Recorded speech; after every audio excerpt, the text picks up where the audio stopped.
Hey guys, Chris from Virtual Motorsport Mentor here, and today we are track previewing Week 2, Season 1, 2023 on the iRacing platform of the Falken Tyres GT4 Challenge. Today we're at Road Atlanta in the GT4 Mercedes. So what we'll do is we'll break down the lap for you, and then we'll give you a lap at speed to show you how we handle the circuit.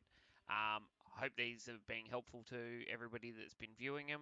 We really appreciate the support, and hopefully we can get you guys moving up the grid a little bit and being a little bit more competitive. So what we'll do is we will fire off down into turn one, and we will show you where we brake, where we turn, and go from there.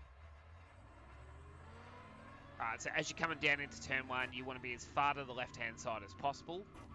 Now, Road Atlanta is unique. There's a pit lane on either side of the track, which is pretty cool, to be honest with you. So, you pass the 100-meter board, and because the corner rolls down and in camber, you can sort of brake quite late, because then as you exit the corner, you're going up a hill as well, so you need to carry the momentum. So we use the pit wall on the left hand side. Where the wall ends is where we brake.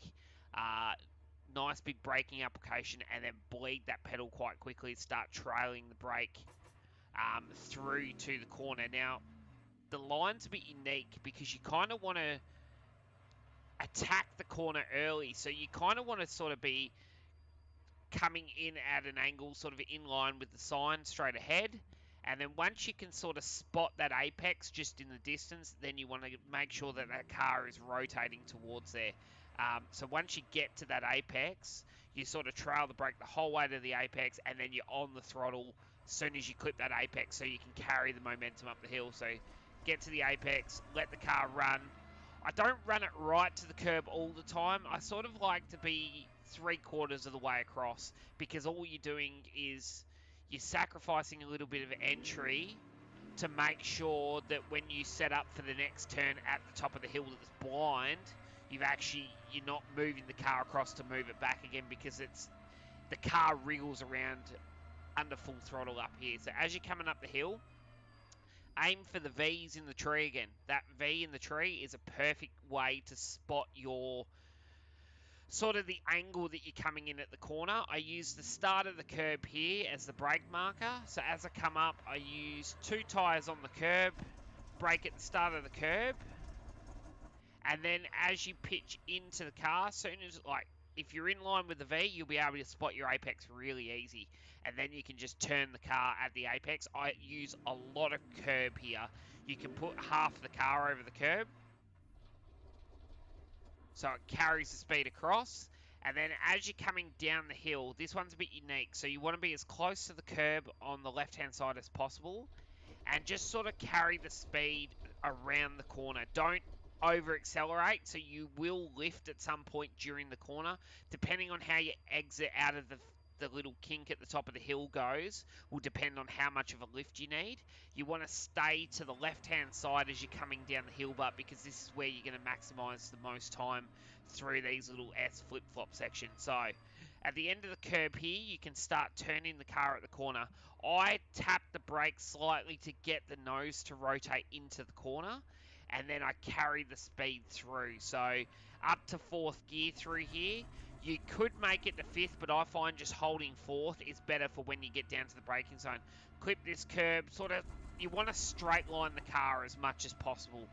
And then once you get to here, I brake about the 2nd blue dot on the curbing, and then back to 3rd gear. You want to stay as far to the right as possible. Then as you turn in, it's pretty high speed the way you sort of flick the car into the corner. Clip the apex on the inside, and then you can use all this curb on the outside. So run the car really nice and wide. Up over here, doesn't matter if the whole car's over, you want to be careful of the sand on the outside. Use all this escape road. The more speed you can carry through here, the more lap time you're going to make as you get down to the next set of corners. So start to head towards the left-hand side of the track again. You want to brake at the start of this like little pull-in bay on the right hand side, so or the first white line on the track, so around about here. Depending on how good your exit is out of the corner before will depend on how late or how early you have to brake. So I find usually around this section is quite comfortable and it's consistent. You can go a little bit later if you're trying to make a pass, but you're probably going to lose more momentum on the exit, especially if you're up the inside and you sort of slide across in front of the car in front of you. So I always find a little bit earlier and try and flow the speed through the corner. So stay nice and far to the left-hand side. At the tyres, I start to turn the car. So the second line on the track, I turn the car in. Use quite a bit of curb here. Carry the speed all the way out to the curb. Brake before the end of the curb, and you want to turn the car at the apex when you get to the end of the curb on the outside. Clip all this curb and then try and straighten the car as quick as possible to carry the most speed out. You can use all that runoff curb if you want. I find you want to get close to it, but you don't want to use the curb because then it upsets the balance of the car and it actually does take longer. So then from here it's just a straight shoot through the gears, getting ready for the big braking zone, setting up a pass if you've got the chance. Especially if you get a good run out of that corner, you'll be able to carry a lot of speed down and make a braking move down here. But you've got to balance it because obviously if you make a mistake, you can overshoot the entry to this corner or you can't set it up properly. So I find for myself personally, I'm braking it's about 110 meters in this car. You can get to that 100-meter marker, but it's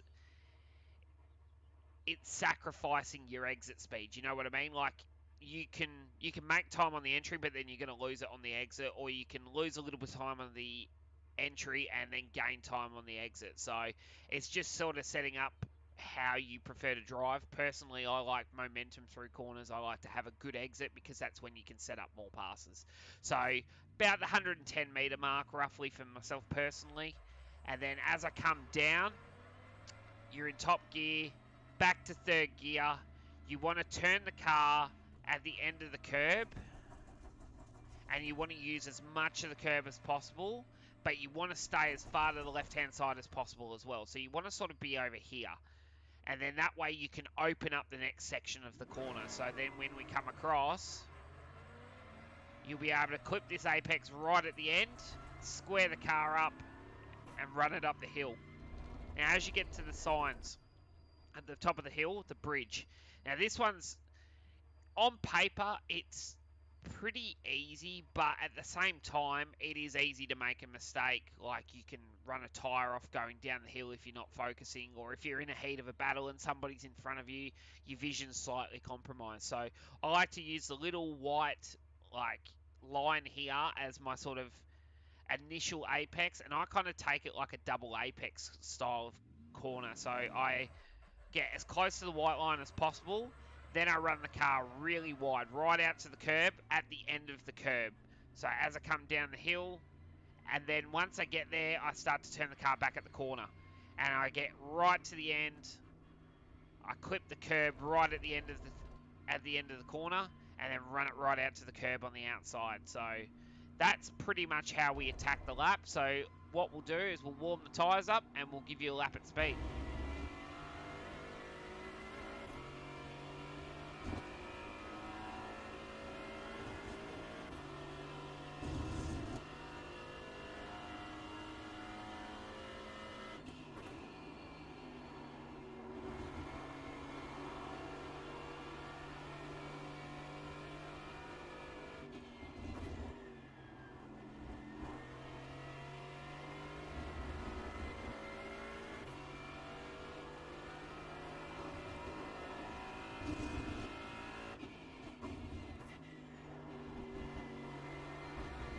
Sector 1 time is good.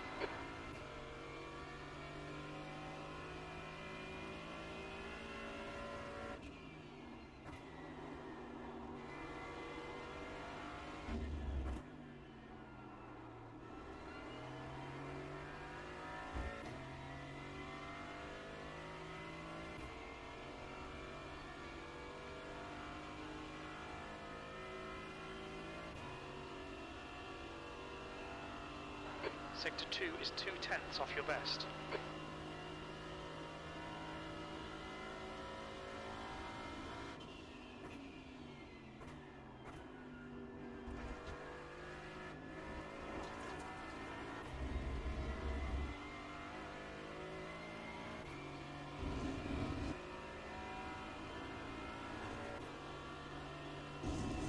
That lap was at 125.84. Sector 3 time is quick.